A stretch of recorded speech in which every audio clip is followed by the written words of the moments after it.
Get started now. All right, about the way we continue today, we are in the learning about Yoash, this young king who took over after his, I guess it would be sort of his grandmother, this evil king, evil queen, Atalia, the queen mother, became queen, killed all of his siblings, took the throne. He was hidden away in the temple by Yehoiada the prophet, and he became king as a young man. And we're told here, Ben Shava Shanim Yoash Malcho v'Arba'im Shana Malach B'Yerushalayim V'Shem Motzivya mi Be'er Sheva. So he became king at 7. His mother's name was Tzivya of Be'er Sheva. V'as Yoshai Ashar B'nei Adonai Kol Yemei Yoyada Kohen. And Yoash did that which was right in the according to God. And here is the, however, when was it? As long as Yehoyada was the high priest. So, right, those two words are the key two words. He remained good and listened to God while Yehoyada was priest. But once Yehoyada was no longer priest, then we are going to all of a sudden encounter problems. My scrolling problem is a bigger problem for me now. Now my app doesn't work and I'm on the website. Okay. So be back in a second. Okay, so let's continue with Pasuk Gimel. Pasuk Gimel begins, Vayisalo Yehoyada Nashim Shtayim Vayoled Banim Ro. Yehoyada took wives for him, and he had sons and daughters. The general understanding of this verse is it's Yehoyada Kohen has wives.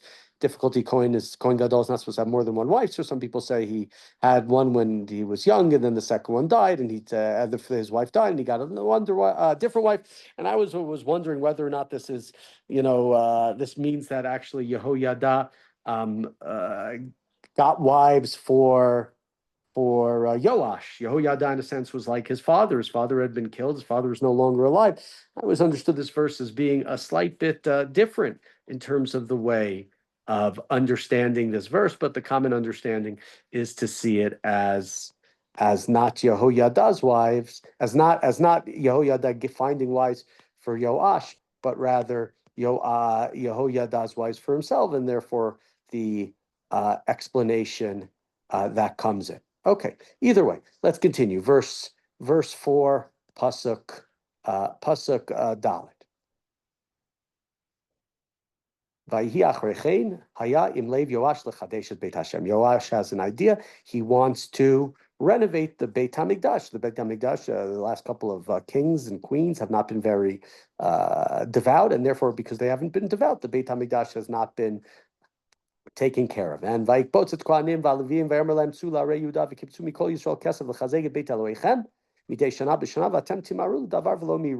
assembled the priests and Levites, and he said, go out quickly, go to the towns and collect money from all of Israel for the repair of the house of God. And he calls it a midei shana b'shana, an annual repair. And what happens? V'lo, right? The last words of lo mi'aru alavim. The Leviim did not act they did not act quickly. There was no alacrity. They, for whatever reason, didn't do it. And the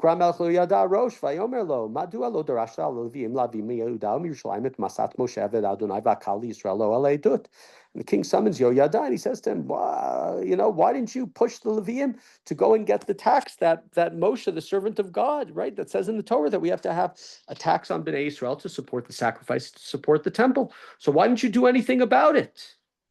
Why didn't you? And we're way behind. We have the coffers are empty. We don't have money for sacrifice. It doesn't go this far. We don't have money for the upkeep of the temple. And he explains part of the problem. Ki Atalia hamir sha'at baneha partsu et beit Elohim v'gam kol kachei beit Adonai asu lebaalim. The children of the wicked Atalia had violated the house of God and even used the sacred things of the house of God for the Baals. Right? They completely came in and destroyed stuff in the Beit HaMikdash and turned it into a place of idolatry. So the king ordered that a chest be made. This is not an aron like the Ark of the Covenant. This is a chest. This is we'll call it a big stucco box. And they placed it outside of the house of God. And the announcements came up. They put up signs. They made all sorts of announcements. They sent out leaflets. They got like on the beach, those little old planes that say buy Coppertone sunscreen, whatever it might be that they say with the signs coming behind him with Yerushalayim. That was reference for the East Coast for you guys. So they made announcements in Judah and Jerusalem to bring the tax that was imposed on Israel in the wilderness by Moshe, the Eved of Hashem, Moshe, the servant of God.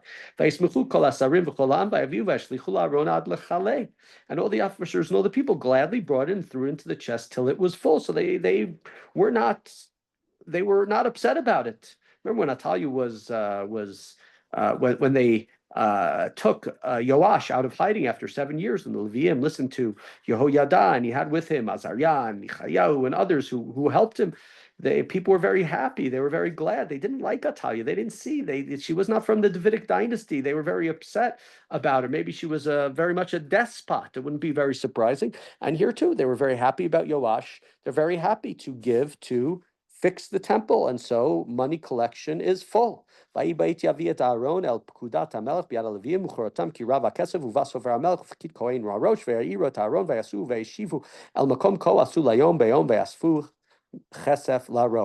the chest was full. The Levites would come and they would see how much money it was, and they would write it all down, and then they would empty the chest and they put it back out, and people would come and they'd give more money, and every day they would check to see how much money was collected, and they took a very precise accounting of what was going on. The king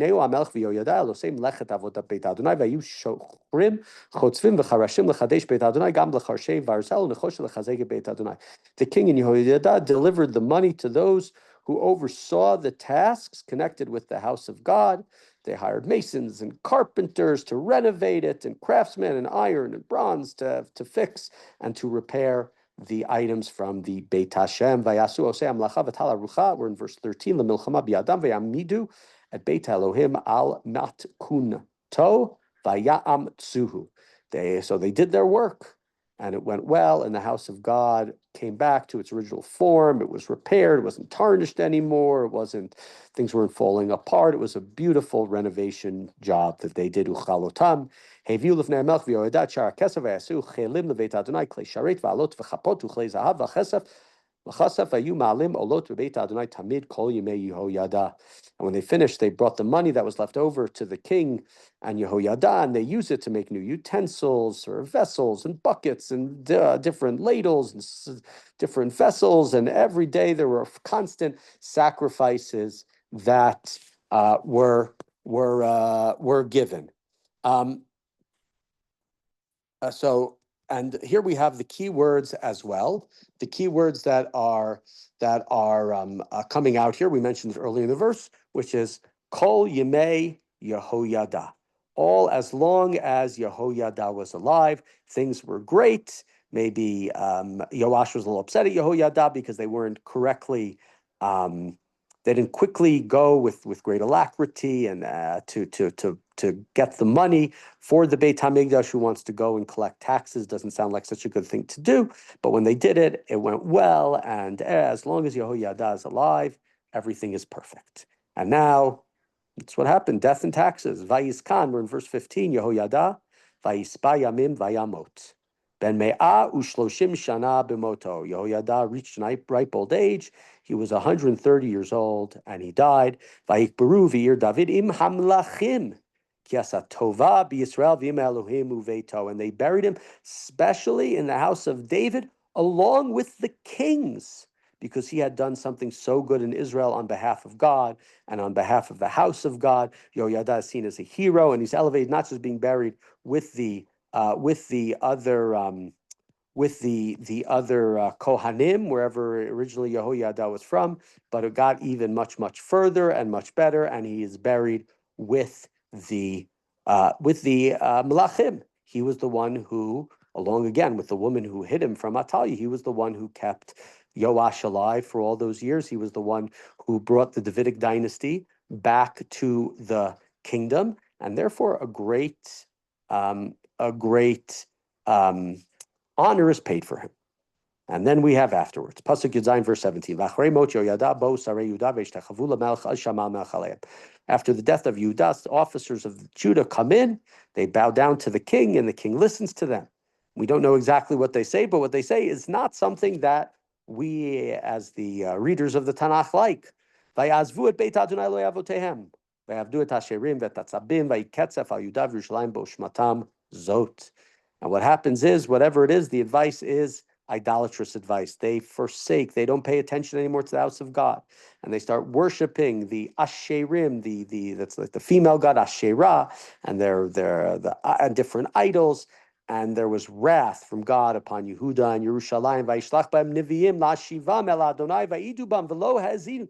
God sends prophets. Later on, we will learn from prophets Yirmiyahu, and later we'll talk about how prophets were sent to prophets are sent at later periods to go, and they talk about how earlier we sent prophets, but the people didn't pay attention to the prophets. Lo hazidu, and here we see this, and here we see somebody specific. Veruach Elohim in verse 20. Lavshad Zechariah ben Yoyada Kohen.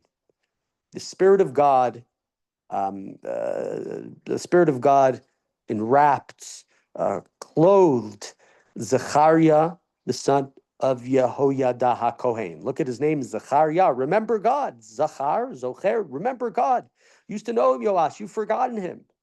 And this is the guy who was your mentor, the guy who in a sense was your father. I tried to say earlier that when it talked about him having, getting married was so he would have saying that he was like a father figure to Yoash. You can also understand as being, as most commentators do, referring to Yehoyada getting children, having wives and having children, because later in the chapter we see here that his son appears on the scene.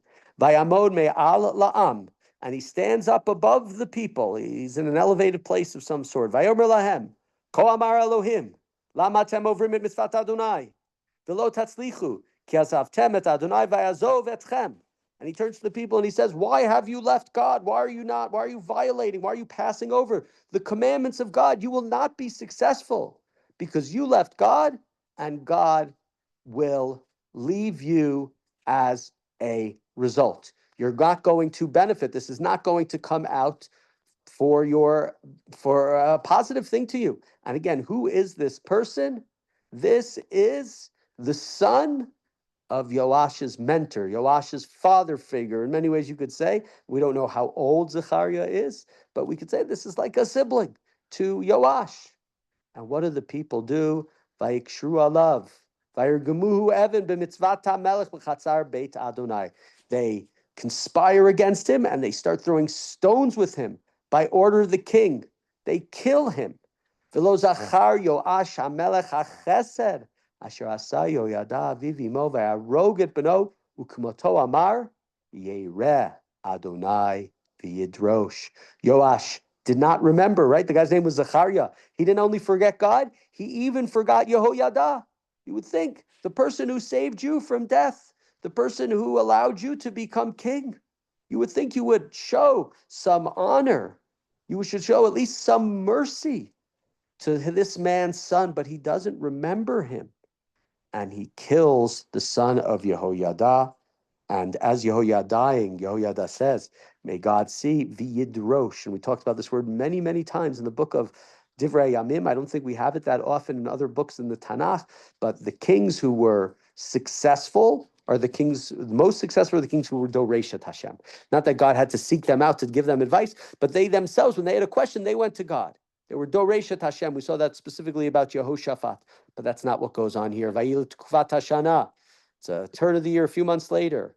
Allah alav chel aram. The Arameans come in. Vayavo el Yehuda v'Yerushalayim vayashchitu et kol sarei am me'am v'chol shlalam shilchu lamelech le dar masek. So the army of Aram comes in. They invade Yehuda. They invade Yerushalayim. They wipe out all the officers of the people. The officers, right? The same words are used. The people who, after the death of Yoyada, came to Yoash and seemed to advise him to go down a path of idolatry, and they are killed off. And all of the loot, all of the booty is sent to the king of Damascus. Right here, we have seen that before, where it says Dar Mesek, and not just Dam Mesek, Damascus, of course, we know. Ki mitzar anashim bo chel aram v'Adonai natan bi'odam chel larov ma'od, ki azvu et Adonai Elohei avotem v'et Yoash asu shifatim. The invading army of Aram had come just with a few men. They didn't have a great army, but God allowed them to, even with this small army, to defeat the Davidic kingdom, the kingdom of Yehuda, and to inflict punishments on Yoash. B'machaluyim rabim itkashru alav avodah b'dmei beno Yehoyada Kohen v'yarguhu al mitato v'yamot v'yikbru b'ir David v'lo kavru b'kfurot hamelachim. And what happens is when the Arameans leave, there are people in Bnei Yisrael, officers or different people, and what do? They go and they kill the king. They go and they kill Yoash because of how Yoash murdered the son of Yehoyada. And Yoash dies, and he's buried in the city of David. But the details, he's not buried in the tomb of the kings. The non-Kohen, the high priest, is buried in the tomb of the kings. The guy who became the king, who was so great and fixed the temple, is not buried in the tomb of the kings. And we're told the names of the people. Ve'ele hamit kashrim alav. Usually, if you are one of the conspirators, a conspirer against a king, you are not mentioned. It doesn't sound like it's a good thing. Here it might be seen as a good thing. They are Zavad ben Shimat Ammonit, Zavad ben Shimrit Hamoavit. It's Zavad and Yehozavad, and right, similar names, Zavad, Yehozavad. And interestingly, they have ancestry from foreign nations, from Ammon and Moab. So were they trying to, was this part of maybe a different foreign conquest, Ammon and Moab? And what we're told, Uvanav, Yerev Hamasala Visod Beit Elohim Yinam Ketuvim Al Midrash Sefer Amlachim V'Yemlo Chamatzia Benot Takab. As to his sons and the many pronouncements against him, referring to Yoash and his rebuilding of the house of God, they are recorded in the story of the Book of Kings. And what happens is his son Amatzia becomes king of the Jewish people. So we see a very, very sad story, which is the story of Yoash. Of course, we read the story back in the book of Melachim. It was back in the 12th chapter, Parak Yud Bet. And he is a great king while his mentor Yehoyada is alive. He rules, he organizes temple repairs. We're told in the book of Melachim that the Arameans invade. We're told Yoash is wounded. We're told of his servants assassinating him. We're not told there that about the idolatry. We're not told about the story of Zechariah. That is only here, if I remember correctly, in the book of Divrei Hayamim. And it's a little bit different. There, it's much more sort of political. And here it's of course, it's more contextualized in terms of his religious faith and his devotion. He goes away from God, and that brings about his downfall. This story about Zechariah is also, if I'm correct, mentioned in Jeremiah. Jeremiah comes and he gives a terrible prophecy to the Jewish people. It's in, I forget exactly where it is in the book of Jeremiah, and they want to come and they want to kill Yirmiyahu. And if I'm correct, I believe it's somebody by the name of Achikam, who is the father of Gedaliah ben Achikam, who reminds the people that you can't just lynch a priest. And look what happened in the past when they lynched a priest or they lynched a prophet in the temple. They remember Zechariah, and Yirmiyahu was put on trial and he's found not guilty of that trial. I don't remember if it's the exact chapter. It's somewhere around this point, 22, 23, 24, in the book of Yirmiyahu where that is mentioned. So this event, even though we don't have the Zechariah story in the book of Kings, it was something that was known and something that's later that's mentioned, and something that's seen as a terrible moment in the history of the Jewish people. If I remember correctly, it's also brought up in different keynote that we say on Tisha B'Av. So it's a very, very difficult, very disappointing story, the story of Yoash. He turns on God. He turns on the person who saves his life. It's a very, very harsh chapter. We see what he does and what he has done. And it's an unfortunate reality. And we have this from time. He loses his mentor, and with that, he loses his sense of self, and he loses the direction that he should take in life.